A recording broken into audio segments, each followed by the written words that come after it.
Hello, everyone. We are so excited to bring back today's guest, Betsy Weiner. And Betsy was actually on episode 3 of our podcast, which was quite a while ago. And we loved having her so much that we're having her back again today. And we are talking about a very different topic today. We're talking about orthorexia and disordered eating. And if you want to hear more about Betsy and other, what she's doing in the world, all these wonderful things with meditation and yoga and just everything she's up to, go back and listen to episode 3, because this is going to be a little bit different today. But welcome, Betsy. Thank you. I'm so happy to be here. Thank you. Thanks. Happy to be back, I should say. Yes. And we actually had you on another time. It was a bonus episode we did. And during the pandemic, kind of during more of the height of the pandemic. And I know you did a lovely meditation on it. So definitely we recommend you going to look at that probably sometime in 2021, if I had to guess. Yeah, thank you. Thanks, for sure. So as we dive into this episode today, it's a serious topic, right? And a lot of people don't really even know. I don't even think this word orthorexia was on my radar until recently. I had heard it a few times, but didn't really understand what it meant or what it was. I don't know if one of you want to jump in and talk about to our audience or with our audience about what that word even means. Mm-hmm. Yeah.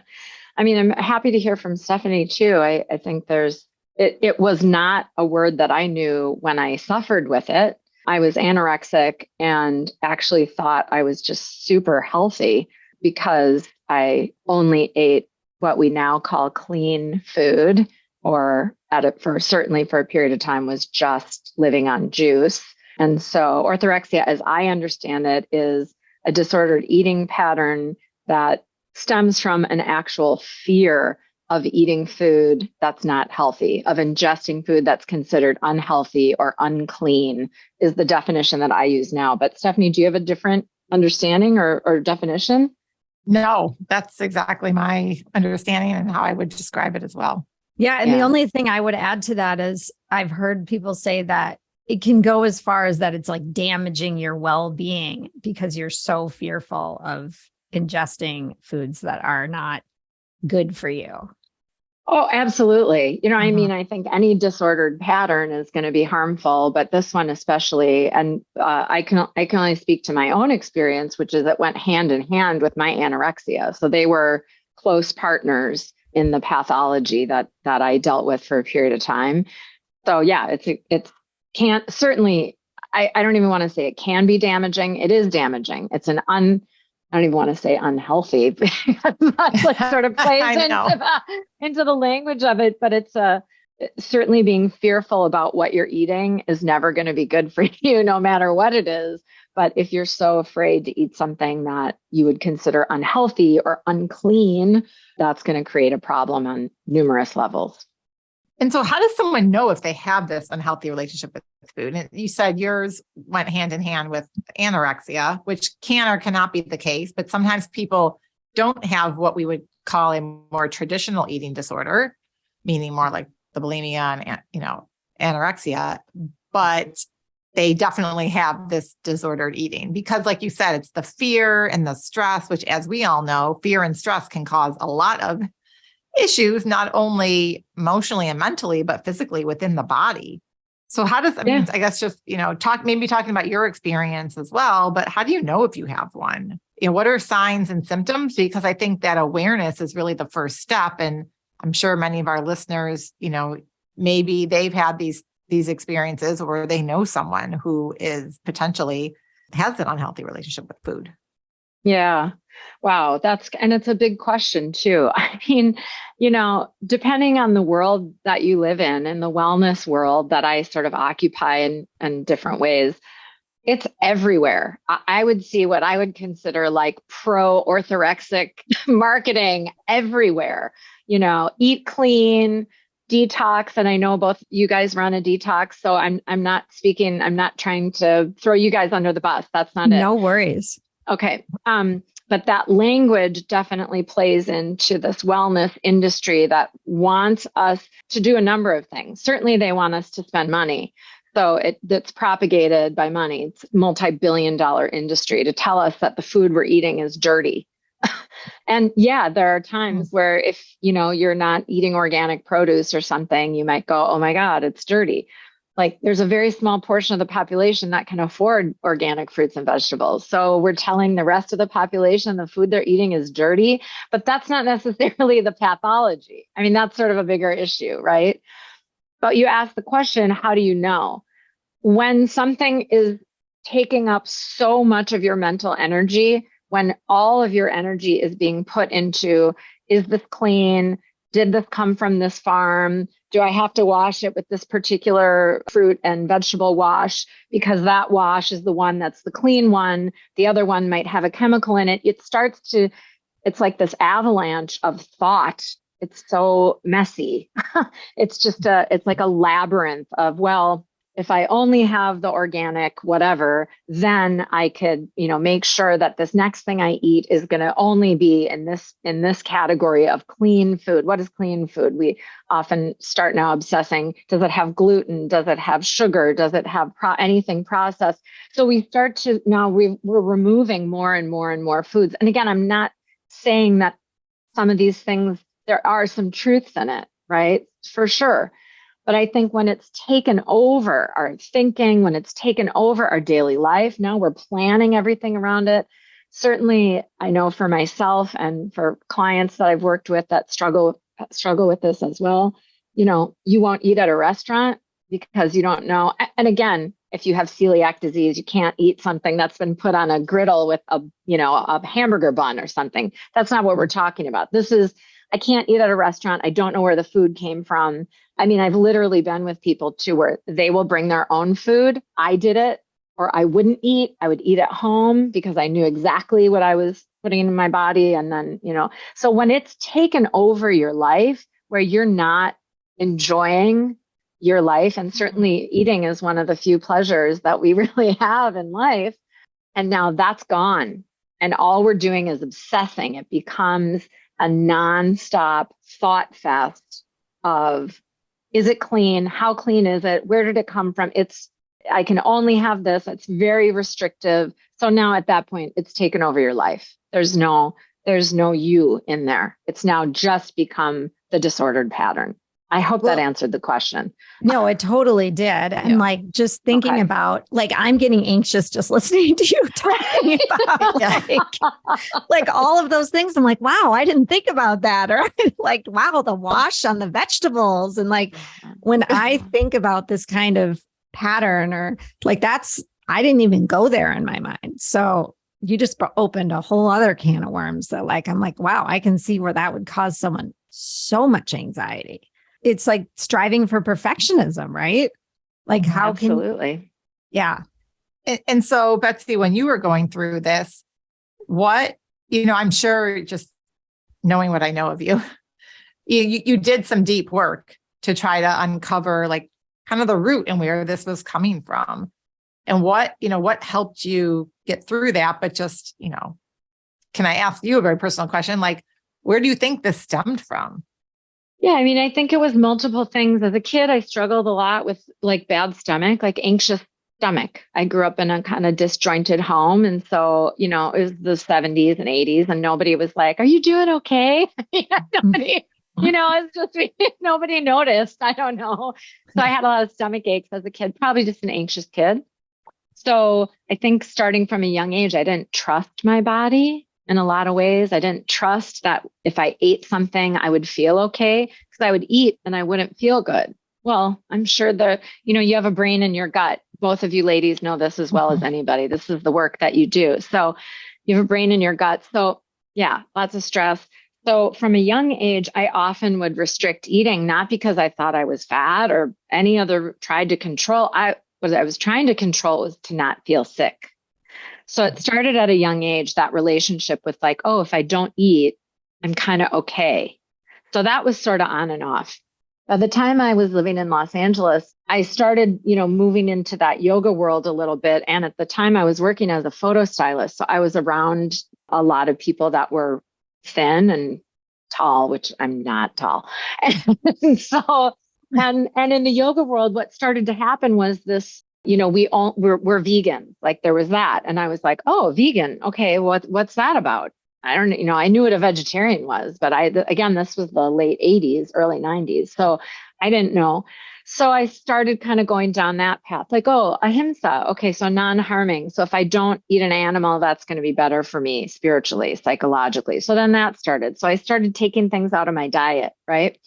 And then I started noticing, oh, like I'm losing some weight. And I was like, okay, there was like a switch that flipped for me. And I don't know if it was because when I was younger, that relationship with not trusting my body, for me, the control piece was huge. It was like, oh, this is something I can totally control. At the time, my life was pretty out of control.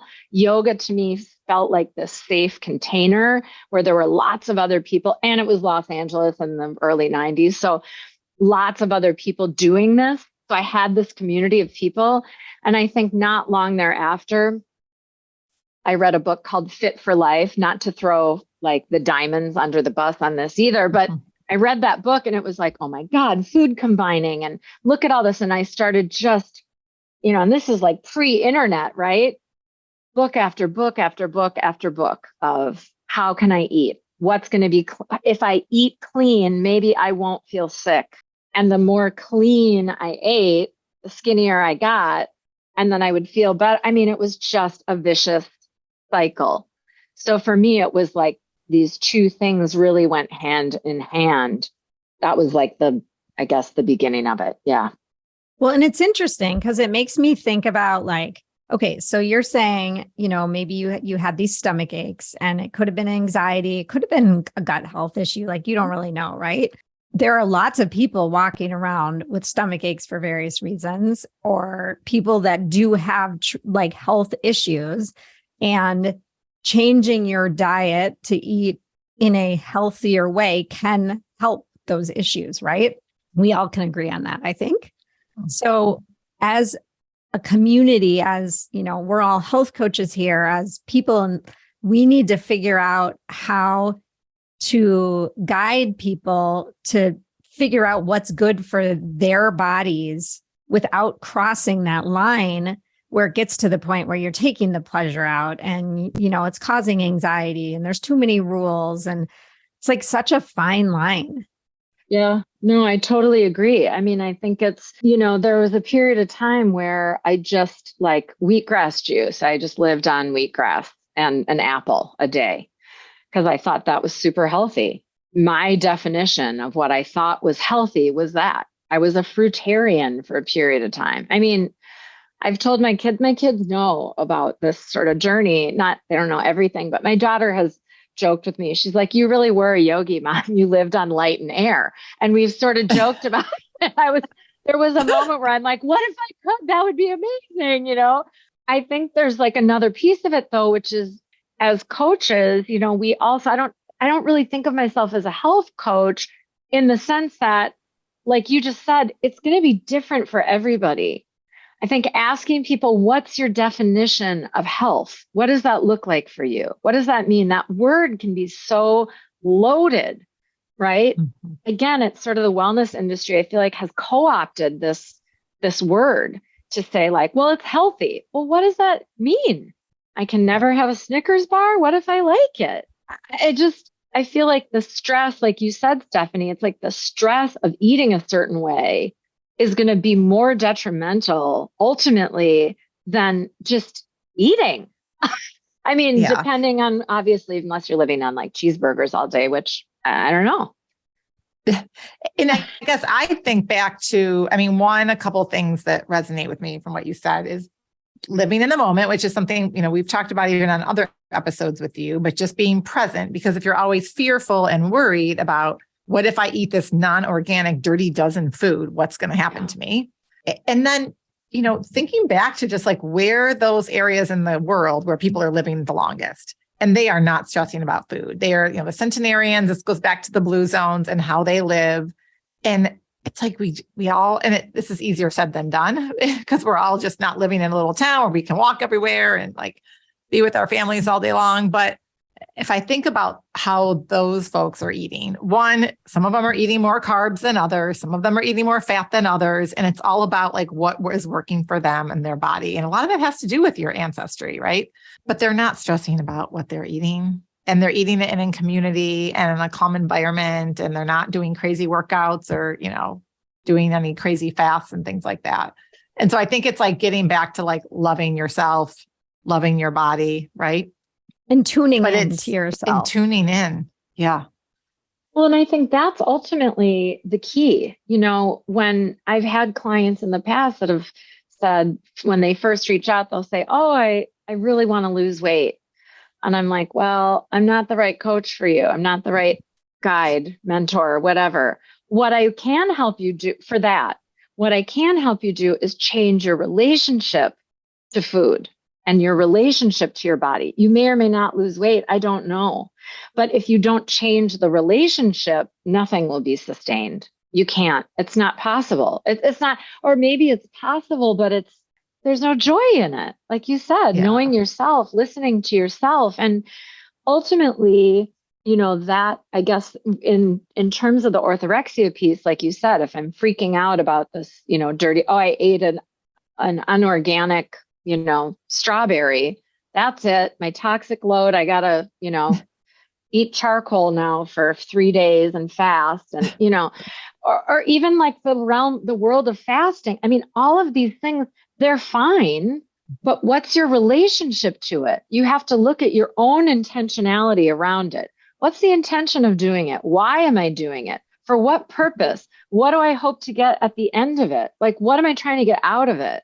I had a family member my brother, who's, he's not the most emotional guy. I love my brother so much. And I remember after my mom had come to visit me in California, and I was not a healthy weight at all and not a healthy relationship to food and whatever.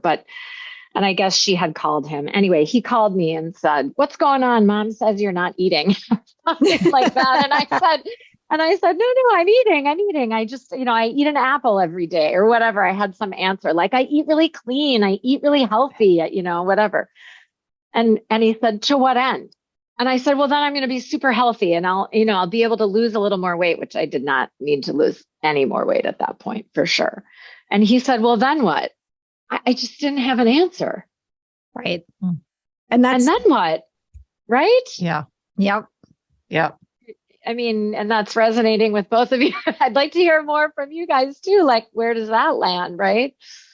Totally. I mean, I think that like I mentioned earlier, this word wasn't on my radar it just came on my radar recently, I would say. And when I think back to my own experience, as I went on my own health and wellness journey, I would say that, there was a time period where I was like, I had fully cut out gluten and I had fully cut out dairy. And Stephanie knows this already. Maybe you do too, Betsy, but like I was super strict about it. And if I was going somewhere, I would, I would not veer off my path. And it stemmed from, in the beginning, it was really because I was having issues. I was getting rashes and I was trying to get to the cause of something that a dermatologist told me I had.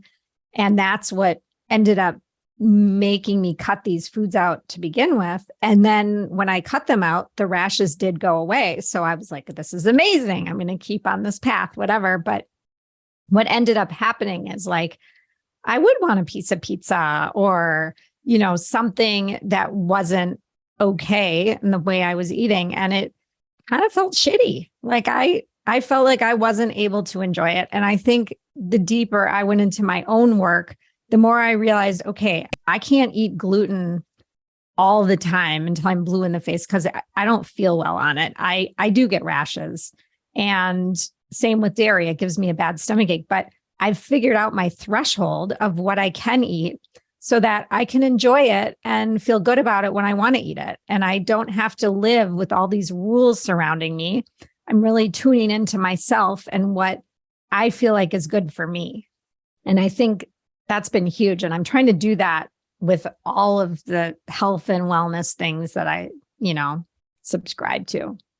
Yeah. I mean, it's a great example of just, we can, and certainly if there's a problem, for sure, stomach aches and rashes. And if somebody says, you could cut this out and see if it works. And at first, again, and there's like a tipping point. At first, you're like, okay, I'll try that. And then you start feeling better. And then you're like, well, oh my God, well, I can never have that. This will happen or that'll happen. Yep. But it sounds like you were able to get to that place of like, you know what, this is too much for me. So, I mean, throwing the question to you, like, why does someone like you not become, let's say, totally orthorexic and, down the rabbit hole, and somebody else, it flips a switch. Right. Yeah. And I mean, I just want to throw out there that took a number of years. It wasn't like, oh, I know what's happening right now and I'm going to change. Like, I had to do a lot of work to tune into myself and to really figure out what worked for me. But I don't know what turns a switch on somebody and what doesn't, to be honest with you. I don't have the answer to that. Yeah. No, I think you said it. It was for you. There was, it's your own experience. It's individual for everyone. Sort of like asking why somebody becomes an alcoholic or a drug addict. I mean, at first, maybe they're just at a party. I mean, right. You don't know. And so for some people, because of my stomach issues, I was on elimination diets when I was younger. I tried everything to not feel bad. When I stopped eating, I didn't feel bad. I was like, oh, great. I'll just stop eating. Right. Well, and it's kind of like a good excuse not to like perpetuate the clean eating. So I can't eat it because I'm sensitive to gluten. I mean, I did this myself. This one doctor told me I need to eliminate all these foods, no corn, no soy, no dairy, no peanuts, like all the things. And now we're going on vacation and we're cooking and this is my diet, and this is how I have to eat. And I think for me personally, I think it kind of gets to control, which is something Marnie and I have talked about recently on the podcast. And all of a sudden it becomes this area you can control in your life. So you do it because you have some symptoms, unwanted symptoms. And, I think for me personally, it was like when I started becoming a health coach and learning about all these different diets, dietary theories, I started eliminating foods and I felt better. And some of my, symptoms went away and I healed my gut and my skin was better. And then I started losing weight. And then you get complimented on your external appearance. And this is, I think, for me, where it really happened, because I was never someone growing up that anyone ever said was thin, that anyone ever said was fit or in shape or had muscles or nothing. And so I changed my diet and I'm working out more and I'm immersing myself in this health and wellness space, which is a good thing, right? And I was feeling less stressed than my corporate job. But yet not everything I was doing from a physical and an emotional level was healthy.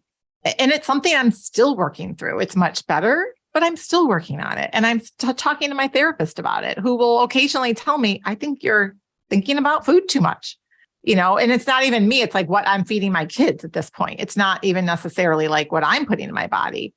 And, when you have teenagers and they're running around and eating a bunch of crap all the time, it starts to then that's a trigger, because I think, God, I used to eat that food in high school. And then I was unhealthy and I had all these stomach issues and I had skin issues that I didn't know what they were. So I'm trying to control my kids because I don't want them to go through what I went through.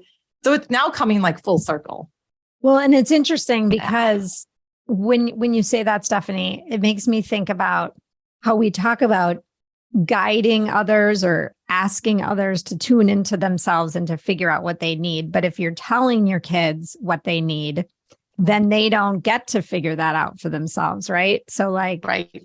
I remember when I first cut out gluten, I was like, okay, our whole house is going to be gluten-free. And even Jordan, I mean, they were all like, what? Like, are you crazy? Yeah. I was like, okay, that's not happening. But that was my initial instinct, was like, okay, we're going to do this together. And I'm glad that didn't happen, because I think that everybody needs to figure it out for themselves, even kids.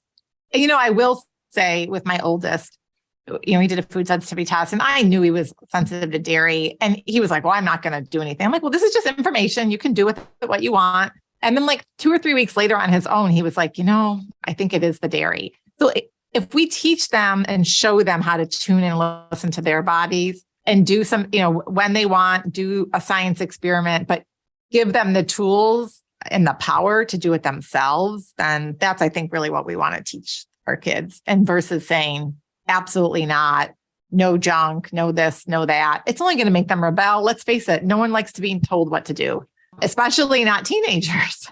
Yeah. Right. For sure. For sure. Yeah. I think you're both speaking to that. It goes back to, maybe if you pull it back to like a bird's eye view, what you've both said, and hopefully what I've said too, is just getting to know yourself. How do I tune into this beautiful gift that I've been given, which is this life in this moment in this body? And how do I tune into this? This is going to know more than anything. But if I don't start to discern what is the voice of the true self versus what is the voice of the parents, the society, the book, the podcast, somebody telling me, and I love the blue zones. I think that's great. What Dan Buettner's done is incredible and opened people's eyes to Mediterranean diet. But, again, it's like for someone like me, I see that and I'm like, slippery slope for me, right? I can only have this. I should only be eating these things in this way at this time. It's like the complete opposite of what he's even saying, right? Which is like, enjoy your food, slow down, all these things. But instead, I hear it and see it through the lens of like, not. But that's, I have to know myself. And so I think we can say it's sort of like, I have a lot of friends in the sober community. I keep going back to that, who are like, well, yeah, I thought I knew myself. And I was like, I can only have wine on Mondays and then I'll do hard liquor on Tuesdays. Cause that's what I'm not laughing, but no, yeah. It's, we make up a story. Yeah. We make up a story. So how do we discern what's the story and what's the true self? Because we can tell ourselves the story. Like, it doesn't matter if I eat garbage all day. I can just eat garbage all day. That's fine. Whatever garbage is. You can have a definition, whatever you want. It could be an unorganic strawberry, or it could be a jumbo-sized bag of Cheetos, which is nothing wrong with a jumbo-sized bag of Cheetos. It's just a food object. Like, we can create all these stories around it in the meditation world, and we can call it like the add-ons. Sharon Salzberg calls it the add-ons. It's like a thing, but then we add all these things to it. It's just a thing. And so now we've created a story and we don't even know what the thing is. So my hunger is telling me something. What is it telling me? This beautiful gift that I've been given, this body, this life. What does this particular DNA sample need to thrive? And like in Minnesota this time of year, people that are like, I'm on a juice cleanse. I'm like, in January? Okay. It's freezing outside here, but if that works for you, that's great. You know yourself. Like, I don't know that I've had a leafy green in weeks because it's cold. I just want warm cooked food. You know what I mean? Totally. So we create all these stories around it. So whether it's blue zones or vegan or vegetarian or paleo, or like we all know, like, oh my God, it's like a fire hose of information. When are you going to just ask your body, what do you need? Betsy, I share a recent example with this where I got really hooked on eating a certain way for lunch. And I was like, I have to eat a vegan lunch. And it was going on for over a year or two. And then all of a sudden I realized I need more protein. And I don't care what the blue zone says about animal meat or when you should eat it or whatever, but I need to eat more. I was literally like throwing away food, like leftover chicken that wouldn't go bad. It would go bad from the night before because I couldn't eat it for lunch for 2 days and no one else ate it. I'm like, well, this is stupid. I like the food. Why am I listening to what someone else said is a good, healthy lunch and that I shouldn't eat the animal meat for lunch?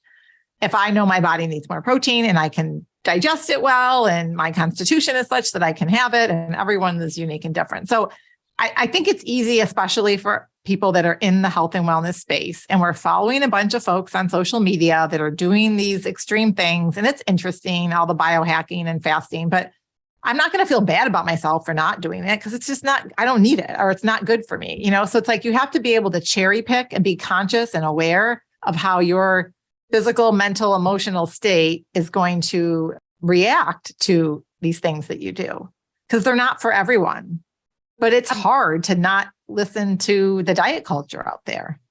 Absolutely. And I think you nailed it when you said, like, even for me, I do love learning about all these different things that are out there. And like, fasting, for instance, when I think about like, initially when I learned about it, it was to help someone with cancer, kill the bad cancer cells. And maybe in that instance, if a person wants to go on a long fast, that could be really beneficial to them and worth trying if you have a cancer that, you're trying to fight in many different ways. And now, it's come into like the mainstream world, the fasting and intermittent fasting. And I think being able to take all of this information that's out there and decipher, like Stephanie said, what's good for you and what works for you and what's, something you want to learn about, what's something you want to maybe implement in your life, if it's not going to cause you stress and anxiety and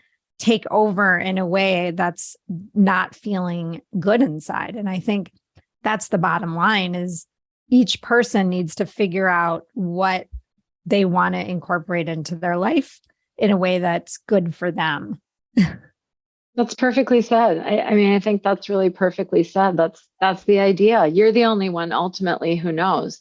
You're the only one who can know. Don't outsource your ability to nourish yourself. And I guess that's the other piece, is it's like, where's the pleasure? Where's the joy? Where is that idea of self-nourishment? What does that sound like, look like? And I think, Stephanie, you said it too, or Marnie, or we all said it about like your ancestry too. There are entire groups of people who like don't have the gene to digest dairy, for most of them, right?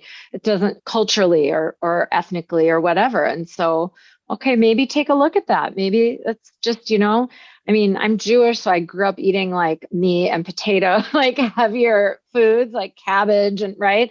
So do I like those things? Sometimes, like, I think sometimes it's okay. Sometimes my body craves some of those things. So that's also, it can be beneficial to understand that a lot of those foods are comfort foods. There's a reason why it's comforting. There's a reason why it feels nourishing to your soul when you're, go to the church basement and have a Jell-O salad, which we got to do with our neighbors all the time, which was awesome. And I was like, oh my gosh, hot dish and Jell-O salad. This is amazing. Not what they're serving at the synagogue, but I like it, So, but I think those things they have a different energetic experience within you as well. There's a joy that comes with it, or a memory or something like that. But, if we're not present to it, and I think that's what happens too, the thought process about what you're going to eat or how much you're going to eat, or the either quality or quantity, if that is what you're focused on, you're not going to be present necessarily to really enjoy whatever's in front of you.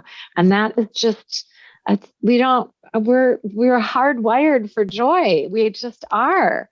And so where is the joyfulness in that? Where's the nourishment and nurturing aspect of what food can do for us? Oh, absolutely. You said that perfectly. Or You did. Beautifully, I should say. Not perfectly. Okay. It just popped Beautifully. out. Beautifully. Yeah. No, so it's okay. I'm wondering if you can share how meditation and yoga have helped you come to where you are today when it comes to disordered eating. Yeah. Well, I think it literally saved my life, I think, in multiple ways. The physical practice of yoga was my entry point, like for most people. And unfortunately, I think at the time I got into it for all kinds of other reasons, wasn't necessarily the healthiest thing for me, right? The sort of physicality of it. However, I wouldn't have had the opportunity for the other parts of yoga to be revealed if I hadn't been there. So I think it was twofold. One was the physical practice itself. I had to start to remind myself that my body was capable of doing powerful things. So there was a long period of time where I thought just being skinny would be enough for me to like press into a handstand or like float through, or like all these things that I had seen. But I think at a certain point, it started to feel like, well, I wonder if I fed myself better, if my body could, do other things, more strength focused things. That being said, I had a little bit of a tipping point, more than a little bit for myself. Things got pretty dicey. So when my doctors were telling me sort of what the repercussions of this way of eating, not eating, were doing to me, I had to make a choice. And although yoga was a part of my life at that point, I had to step away. I wasn't teaching at that point, so I had moved back to Minnesota. But at that point, I was introduced to really simple, just breathing meditation, nothing fancy. It wasn't Buddhist meditation necessarily or yogic meditation, but learning how to focus just on my breath. I would say that even when I got better physically, I didn't get better mentally. And I will tell you that even where I sit today, I would say I'm about somewhere between 70 and 85% mentally, 100% physically. Like super in very, very good, consistent, taking care of this vehicle. But when meditation really entered my life was probably in the early 2000s when I met my then teacher. Tantric meditation was really about how to concentrate and contain my energy for my well-being.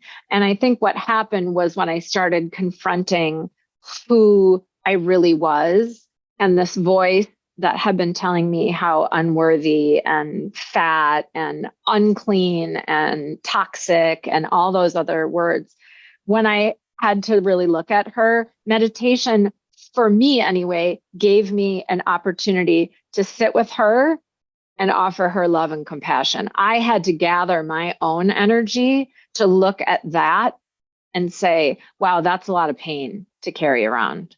That's a lot of discomfort to carry around. Are you sure that this is what self-love looks like?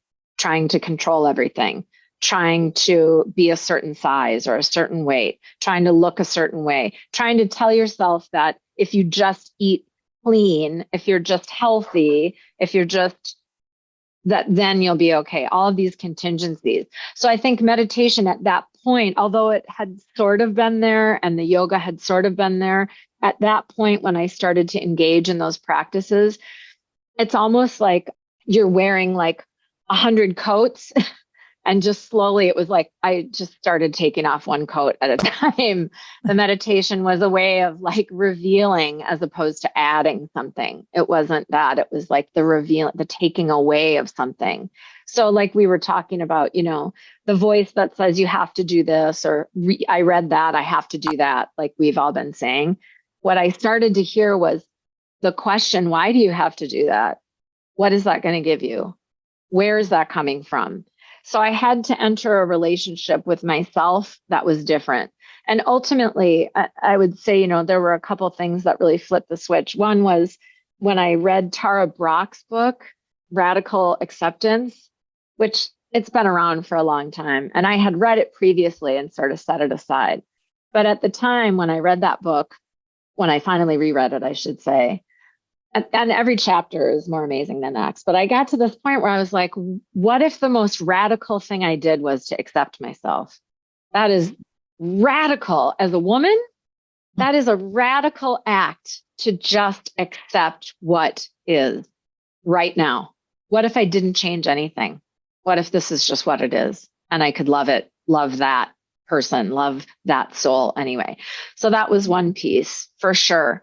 The other piece was, I think, consistency of practice over time of starting to see or reveal the self that isn't troubled by the anxiousness, the constant fret of, did I eat that? Should I not have had that? Maybe I should try, cleaning this out of my diet. All of that, like you said, Marnie, it makes you feel anxious just hearing about it.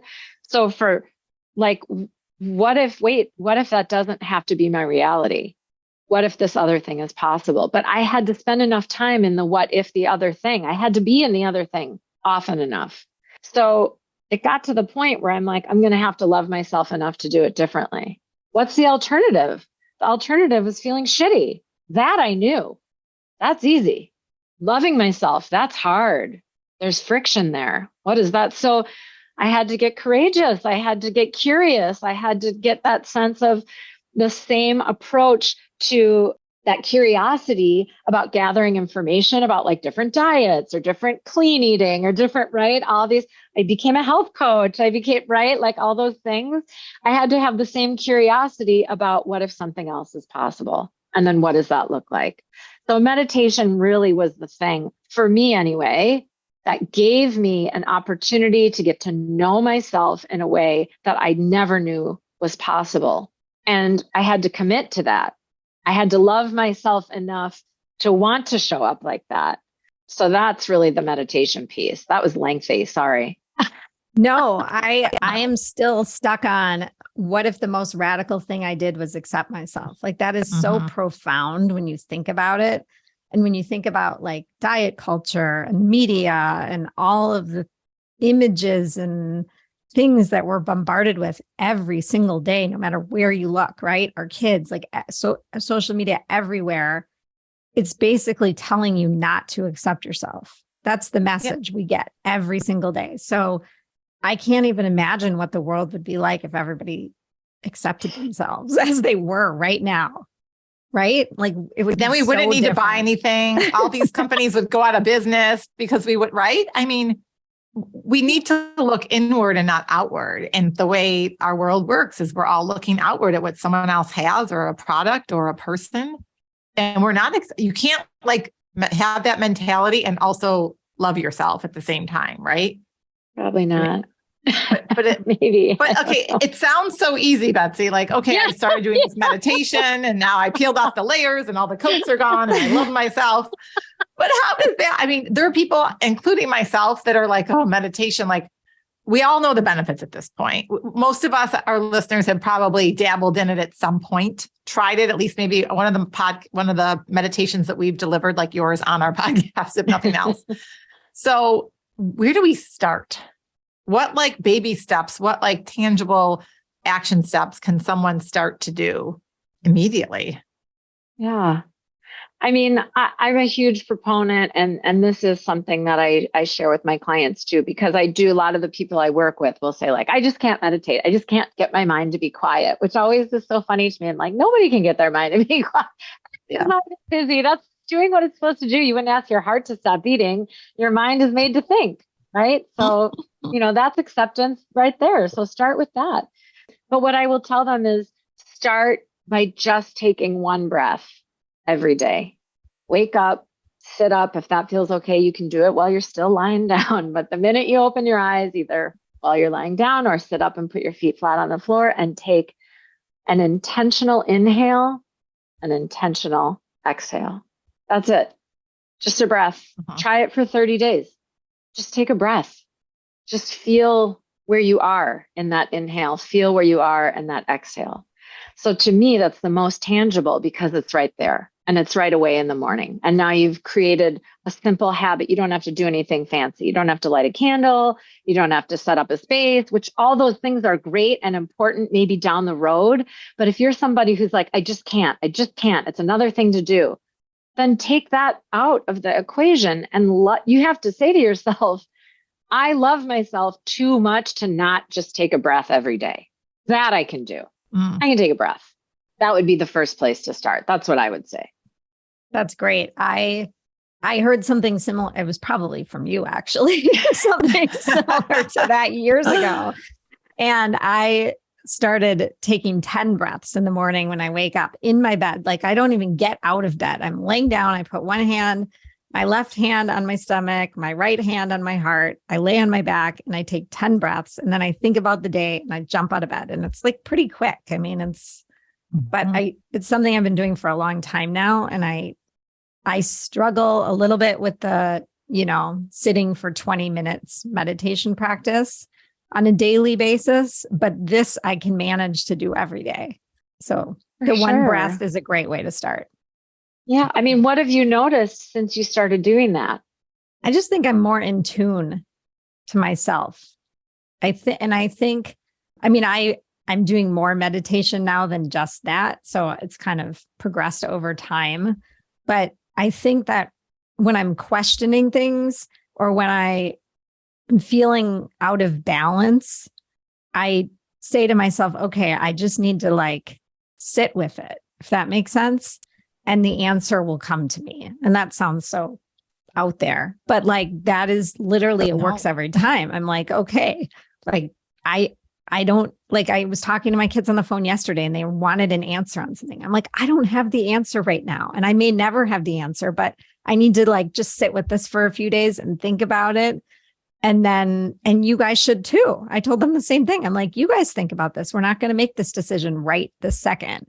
And then, see how you feel in a few days. And so I like to use meditation for that. I don't know if that's the right way to use it or not, but for me, it seems to work well. I think it's absolutely the right way. I mean, there's no aim or goal to meditation. You're meditating so that it's giving you an example of how to live how many other breaths do you take in a day outside of the 10? It's showing you how to take all the other breaths in your day. That's what the 10 breaths is doing. That's what the 1 breath is doing.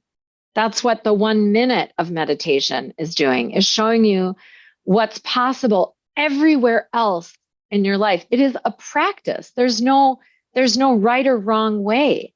So the fact that it's giving you the spaciousness, ultimately, it gives you the space to not react. This is the radical acceptance. How can I accept something if I can't see it for what it really is? It's not possible. I've created stories about it. I've created all kinds of feelings about it and judgments about it. And it's right. It goes on and on. So now I'm so immersed in the labyrinth and in the maze of it. Right. And we love all that. We love to like replay the story and we attach to the story and we believe it's who we are.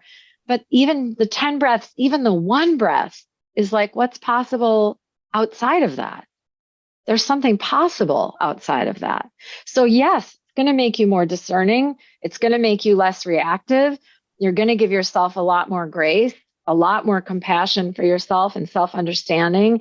And yeah, it sounds maybe easy to say, oh yeah, just go ahead and sit down and meditate and you got it. But I don't want to say that it's easy, but I also don't want to say that meditation is hard. It doesn't have to be hard. So do what works for you. Eventually, over time, you may feel drawn or magnetized to other practices that are longer or deeper or different. But you have to start with something somewhere and give yourself the love and compassion to just say, I'm just going to take a breath or 10 or whatever. That's such great practical advice for everyone. And you can do that throughout the day. Start in the morning. And then when you notice yourself maybe starting to react or get agitated or stressed or anxious, take another breath and take 1 more intentional breath. So that's it. Yeah, for sure. This doesn't have to be simple, or this can be simple. This doesn't have to be hard. And I think it just helps everyone. Like, we want to meet everyone where they're at. And this is like a good entry point for everyone. Yeah, I think so. It changes your relationship to yourself. I say it a lot, but I call the work that I do like couples counseling for you and yourself, right? Because like we spend so much time focusing on our relationships with other people. We want to, and so, and especially after dealing with an eating disorder, same thing, like, oh, it's this happened or that because that happened in my life or this happened or whatever it is.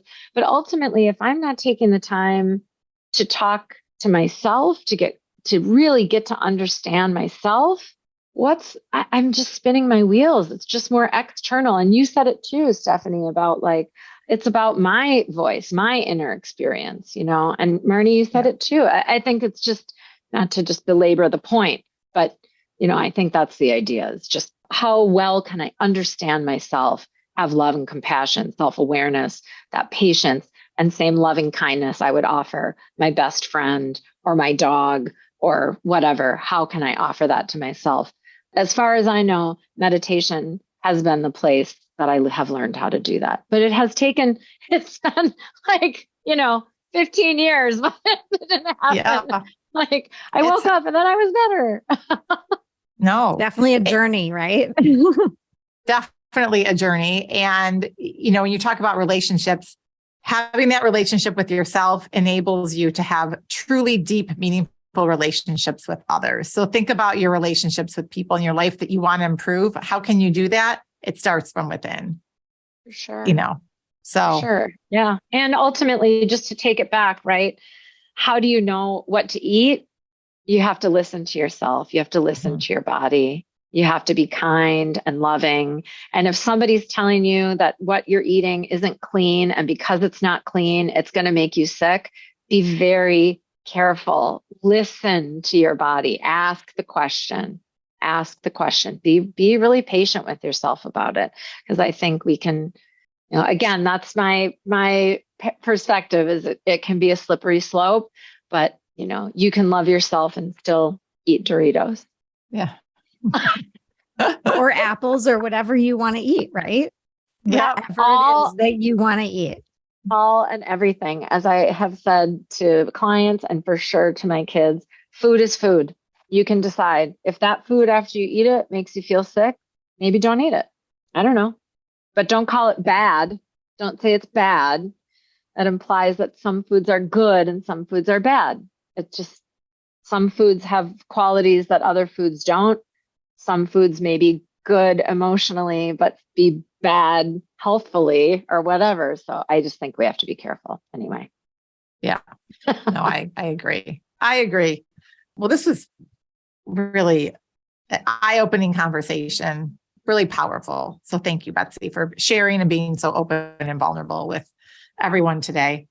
And if any of our listeners, if you guys have any feedback or comments, we do have a form now in our show notes. We'd love to hear from you, what you think of this subject. If you have personal stories you want to share, we would love to hear from you. And actually come on and we could do a health transformation audit and we can talk, if you feel like this was helpful and you want to talk about your own story and your journey, we do these 15-minute quick episodes. And it's anonymous, except for your name. We certainly don't have to be on YouTube video or anything. And yeah, we're here to listen and to provide that safe space for you. So, and Betsy, I know you've answered this question before, but I think it changes for people over time. One thing we like to ask all of our guests is, what does the art of living well mean to you? Yeah, I think the art of living well means loving yourself unconditionally and making choices based on that self-love, living your life in alignment with that self-love. Very well said. Yeah. I'm really honored to have been here with both of you. I know and adore you both separately and together. So thank you for also allowing me to share some of this journey with you and with your listeners. And I appreciate your kindness while I offer some of that story, which is challenging to share. So thank you for letting this be a safe space for me as well. I appreciate it very much. You're welcome. And thank you for coming on. Yeah. Thanks. And who knows, I'm sure at some point there's going to be a part 4 to this, to this story with you, Betsy. You're going to be our longest or our most frequent guest. Well, I'm happy to be here anytime. Thank you. Thanks. Yeah. Yeah. Bye. Bye.